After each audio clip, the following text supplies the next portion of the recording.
What's up everybody? Welcome to the video. So in the last video, I talked about the differences between being an introvert and being shy. So if you happen to be confused between the two, then I really encourage you to watch that video first before coming here. But in this video, I'm going to talk about the common causes of shyness. And in order to deal with your shyness, you really have to understand what's really causing your shyness in the first place. And once you identify the root cause, then you'll be able to deal with it appropriately and overcome that shyness. Now, this root cause of shyness can vary from person to person. And so in this video, I'm going to talk about some common causes of shyness. And also going to talk a little bit about how you can deal with that once you identify that root cause. So let's get right into it. So one of the common causes of shyness is genetics. Okay, now they say that about 30% of genetics as a trait is inherited from our ancestors. And there may be some truth to that. The way we speak, the way we think, and the way we act is partly due to the genetics that we inherited from our ancestors. Now, don't get me wrong, like genetics is not the only factor. Of course, there's so many multiple factors out there, so many environmental factors, so many influences that shape who we are, but we can't deny that genetics does play a small portion, and so that's just something that you have to be aware of. But just so you know, I don't want you to think that your shyness is genetically inherited and therefore there's nothing you can do about it. Like, no, that's not what I'm saying. Like, of course, there's so many things that you can do about your shyness.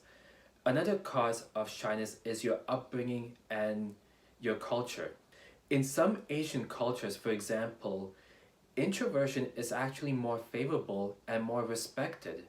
So in such cultures, these kids tend to grow up in families that are relatively strict and overprotective, and as a result, they may not have the freedom to do certain things like talking to strangers, and therefore they may not have the social skills needed to be more outgoing and sociable, and that can contribute to the shyness. And so once these kids come to Canada or United States as immigrants, then that could be a challenge, especially when it's a bit of a culture shock for them when they're surrounded by people where extroversion is more favorable. And so that's another cause of shyness.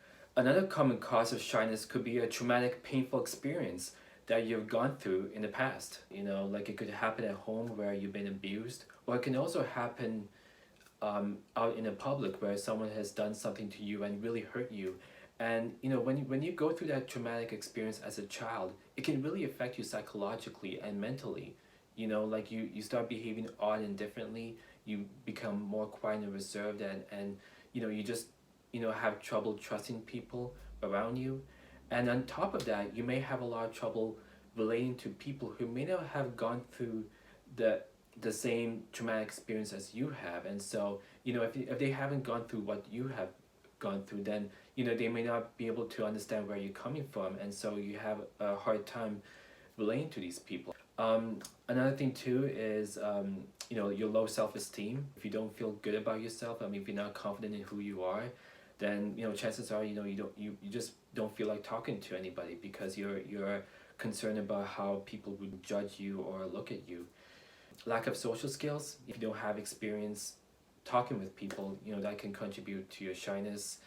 And there's some other causes as well, like poor self-image, lack of self-confidence, fear of talking to people.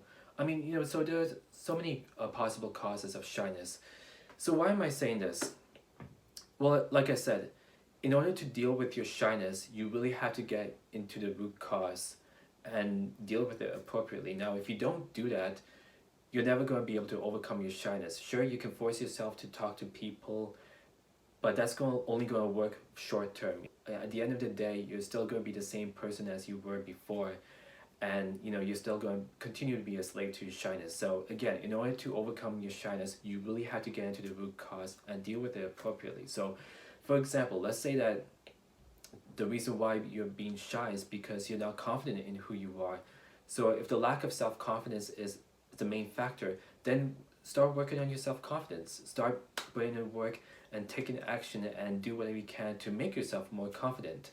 If, for example, you've gone through a traumatic, painful experience, and that's the contributing factor for your shyness, find someone whom you can trust, preferably someone who's gone through a similar experience as you have, and then perhaps that person can give you some guidance and wisdom to overcome that.